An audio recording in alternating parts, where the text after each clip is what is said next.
नमस्कार दोस्तों, मैं स्वागत कर रहा हूँ आपका हमारे यूट्यूब चैनल पर। और आप आई होप कि आप बहुत अच्छे होंगे, स्वस्थ होंगे और मस्त होंगे।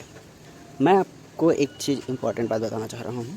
जैसा पंडित रविशंकर शुक्ल ने पंडित सुंदरलाल शर्मा मुक्त विश्वविद्यालय छत्तीसगढ़, जिसमें कि डीएड और बीएड का एग्ज़ाम हुआ था और उसके मॉडल आंसर भी एक दिन बाद दे दिए गए थे, जो कि बहुत फास्ट मतलब यूनिवर्सिटी लगा मुझे अब तक के लिए। और डीएड में प्रवेश का अभी आपको मतलब मेरिट लिस्ट काउंसलिंग स्टार्ट हो चुका है। ठीक है, काउंसलिंग 21 तारीख को लिस्ट आ चुकी है और इसमें आप मतलब देख सकते हैं कि 27 से 5 सितंबर तक आप इसमें एडमिशन लेना है आपको। और रिक्त सीटों का आपका 11 सितंबर को पता चल जाएगा।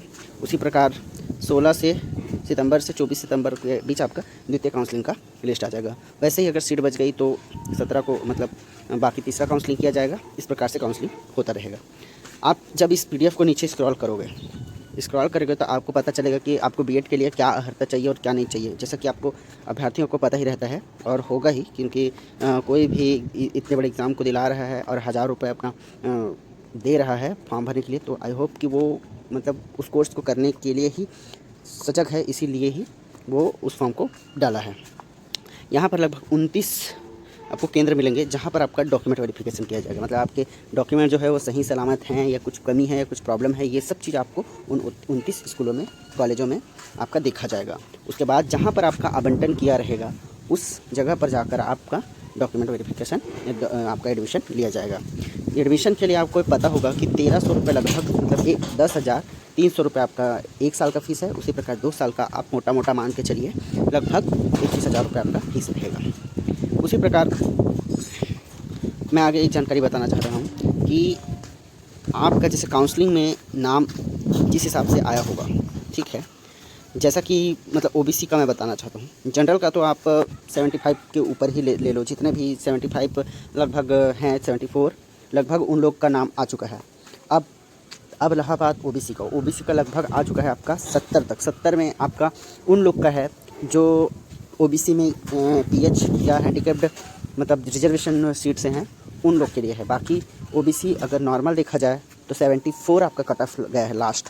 और उसी प्रकार एसटी का भी है और एससी का भी है, लेकिन इस बार लगभग अच्छे मार्क मतलब फर्स्ट 60 से ऊपर ही हैं सभी के सभी, और ओबीसी के लिए तो 74।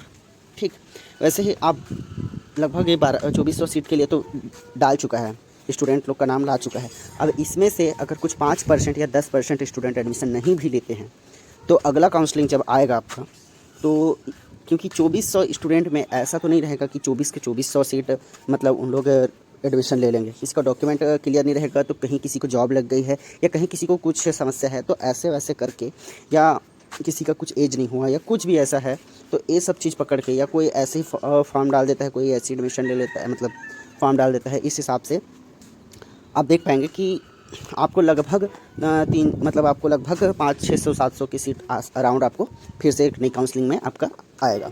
तो जिस हिसाब से मुझे लगता है कि लगभग अभी तो 1100 तक गया है काउंसलिंग ओबीसी में, लगभग आपका अगला काउंसलिंग होगा वो लगभग आपका 2000 से लेके 3000 या 3500 तक जाएगा। तो आप चिंता ना करिए, लगभग 50 नंबर वाले तक का कुछ ना कुछ चांस रहेगा।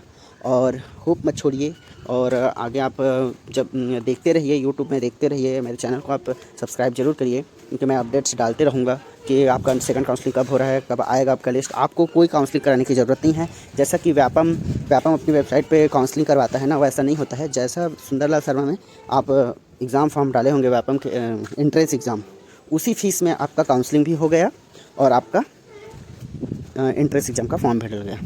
तो आपको अलग से और काउंसलिंग कराने की कोई ज़रूरत नहीं है। अभी आप डायरेक्ट आवंटन सूची देख सकते हैं, अपना नाम देख सकते हैं। नाम के अलावा रोल नंबर और आपका एप्लीकेशन नंबर अति आवश्यक है, क्योंकि नाम बहुत से सेम होते हैं। आपका एडमिट कार्ड में जो रोल नंबर है और एप्लीकेशन नंबर है वो आपका सेम टू सेम एक्यूरेट होना चाहिए, तभी आपको पता चलेगा। आज तक का इतना कट ऑफ तो गया नहीं था, लेकिन इस साल बहुत ही ज़्यादा मारामारी है और लगभग सभी लोग मतलब इस चीज़ के लिए जुट गए हैं। तो आप इस चीज़ के लिए निश्चिंत रहिए। अभी आपके पास समय है, 2 काउंसलिंग और होना है। और व्यापम भी अपना मतलब इस बार पेपर मॉडरेट आया था, तो मुझे लगता है कि उसका नंबर थोड़ा सा कम जाएगा। बाकी छत्तीसगढ़ में टैलेंटेड बहुत है, तो आप भी कम नहीं हैं उनसे।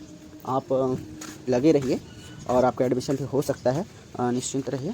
और जैसा कि आप देख पा रहे हैं कि यहाँ पर बहुत सारे फॉर्म मतलब नीचे फॉर्म हम दिया है। अगर आपका आवंटन सूची में नाम आ रहा है तो इसको प्रिंट निकलवा कर आप इसको फिलअप करके डॉक्यूमेंट वेरिफिकेशन में दिखाइए। और एडमिशन लेने के लिए इन सब चीज़ की ज़रूरत रहेगी आपको।